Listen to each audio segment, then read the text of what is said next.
રાજસ્થાનથી 1 મહિના બાદ વલસાડનો એક પરિવાર પોતાના ઘરે પરત ફરે છે.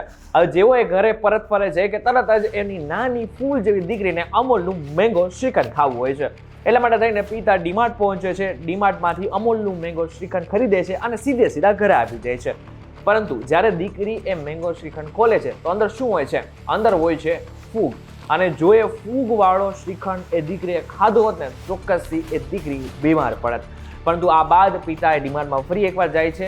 પરંતુ જ્યારે એ ડીમાર્ટ પહોંચીને આની ફરિયાદ કરવા જાય છે ને તો ડીમાર્ટનો જે મેનેજર હોય છે ને એની સાથે રકઝક કરે છે.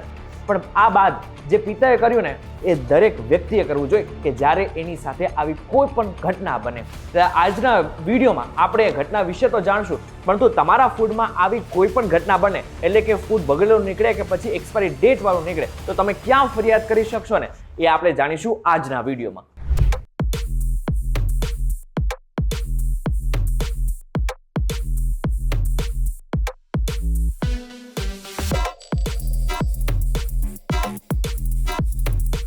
વેલકમ બેક ફોક્સ વીટીવી ગુજરાતી.com પર તમારું સ્વાગત છે. તમે જોઈ રહ્યા છો ડેલી ડોઝ અને હું છું આપનો દોસ્ત કરણ ચડોત્રા. હવે જે શ્રીખંડ ફૂગવાળું નીકળ્યું ને એ જો કોઈ પણ વ્યક્તિ ખાય ને તો એ બીમાર પડી શકે છે. ના માત્ર એ ફૂગવાળું શ્રીખંડ, પરંતુ એની સાથે મહત્વનું છે કે કોઈ પણ ફૂડ જે એક્સપાયરી ડેટ વાળું છે અથવા તો એની અંદર કોઈ પણ ખરાબી છે, ફૂગ છે, એ વસ્તુ જો ખાવામાં આવી જાય તો ચોક્કસથી બીમાર પડી શકાય છે.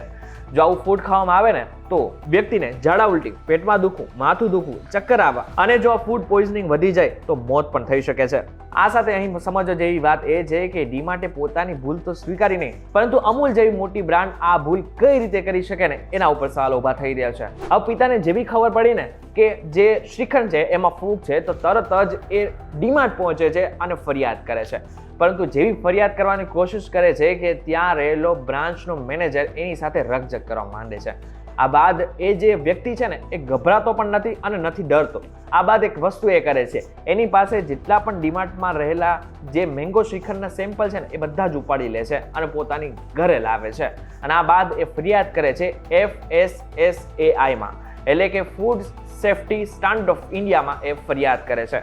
અહીં તમને પ્રશ્ન થયો હશે કે FSSAI છે શું? તો તમે જાણી દો કે તો એક ભારત સરકારનું જ એક મંત્રાલય છે કે જે આરોગ્ય અને પરિવાર કલ્યાણ મંત્રાલયમાં એનો સમાવેશ થાય છે.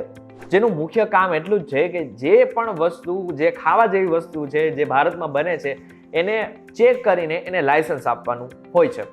હવે મહત્વની વાત એ છે કે તમે કોઈ પણ નાનું એવું પેકેટ પણ લો ને એની પાછળ FSSAI લખેલું હોય છે. હવે જે પેકેટની પાછળ FSSAI લખેલું હોય ને એનો મતલબ એ થયો કે આ જે ફૂડ છે ને એ ખાવા લાયક છે અને આ ચેક કરવામાં આવેલું છે. અને આની સાથે તમે એ પણ વસ્તુ સમજી લેજો કે કોઈ પણ વસ્તુ ખરાબ નીકળે અથવા તો ખાદ્ય પદાર્થોમાં કોઈ પણ વસ્તુ નીકળે તો એ બધી જ વસ્તુ જોવાની જવાબદારી પણ FSSAIની બને છે.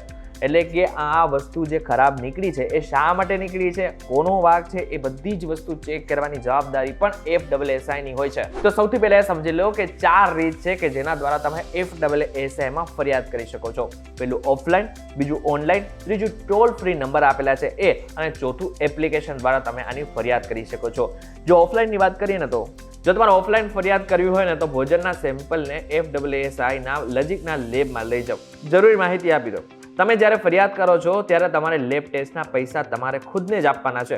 અને જે વસ્તુની તમે ફરિયાદ કરો છો અને તમારી જો ફરિયાદ સાચી પણ સાબિત થાય છે ને તો તમે જે ફરિયાદના પૈસા આપેલા છે ને એ પણ તમને પરત મળી જશે. બીજું, તમે વેબસાઇટ ઉપર પણ તમે આની ફરિયાદ કરી શકો છો, જેમાં FOSCOS.FSSAI.gov.in માં જઈને ફરિયાદ કરી શકો છો. આ બાદ તમારે એની અંદર લોગિન કરવાનું છે, એટલે કે વેબસાઇટ જેવી તમે ખોલશો કે તરત જ તમારે લોગિન સૌથી પહેલા કરવાનું રહેશે. લોગિન કર્યા બાદ તમારે કમ્પ્લેનના ઓપ્શન પર ક્લિક કરવાનું છે. હવે જે રેસ્ટોરન્ટ કે હોટેલ વિશે તમારે ફરિયાદ કરવી છે તેનું પૂરું નામ, આખું એડ્રેસ, અને જો એની પાસે FSSAIનું લાયસન્સ હોય તો એને નંબર પણ નાખી દેવાના છે. હવે તમારી સાથે જે પણ કંઈ પુરાવો હોય ને એને અપલોડ કરવાનું છે. આ બધું જ કર્યા બાદ તમને એક ટ્રેકિંગ નંબર પણ આપવામાં આવશે. તમે એ વસ્તુ ટ્રેક કરી શકો છો કે તમારી ફરિયાદ એકચ્યુઅલમાં ક્યાં પહોંચી છે. આમ જોવા જઈએ તો કોઈ સમયગાળો નક્કી નથી કરવામાં આવ્યો કે ક્યાં સુધીમાં તમારી ફરિયાદનું નિરાકરણ લાવવામાં આવશે, પરંતુ એપ્રોક્સિમેટલી, એટલે કે અંદાજે માને ને તો લગભગ 15 થી 20 દિવસની અંદર કામ થઈ જતું હોય છે. હવે બે વસ્તુ તમારે નથી કરવી, એટલે કે ઓફલાઈન પણ નથી કરવાનું, ઓનલાઈન પણ નથી કરવાનું, તો તમે ટોલ ફ્રી નંબર ઉપર પણ ફરિયાદ કરી શકો છો. ટોલ ફ્રી નંબર છે 1800 11 3921.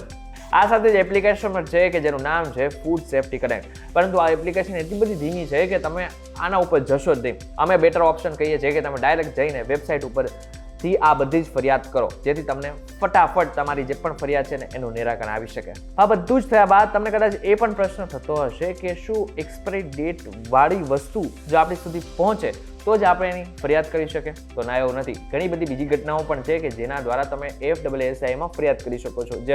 જેમાં જ્યારે ખોરાકમાં ધૂળ, જંતુઓ અને ફૂગ જોવા મળે, જ્યારે ખોરાકમાં ભેળસેળ થાય, આ સાથે એક્સપાયરી ડેટ સાથે ખાદ્ય ઉત્પાદનો વેચવામાં આવતું હોય ત્યારે, ખુલ્લા પેકેટમાં અથવા ખોટા પેકેજિંગમાં ખોરાકનું વેચાણ કરવામાં આવતું હોય ત્યારે, ફૂડ પેકેટમાં ખોટી કે અધૂરી માહિતી હોય, અને આ સાથે છેલ્લું, જો ફૂડ પેકેટમાં મેકર કે માર્કેટરનું સરનામું લખેલું ન હોય ત્યારે. હવે અહીં સુધી તમને એ ખબર પડી ગઈ હશે કે FSSAI શું છે. આ સાથે તમને એ પણ ખબર પડી ગઈ હશે કે આવી કોઈ પણ પ્રકારની ઘટના તમારી સાથે થાય તો તમારે શું કરવાનું છે. વિડીયો પસંદ આવે તો વિડીયો લાઈક અને શેર જરૂરથી કરજો તથા આ જ ઇન્ફોર્મેટિવ વિડીયોઝ માટે VTVGujarati.com ની મારી ચેનલને સબસ્ક્રાઇબ કરી નાખજો.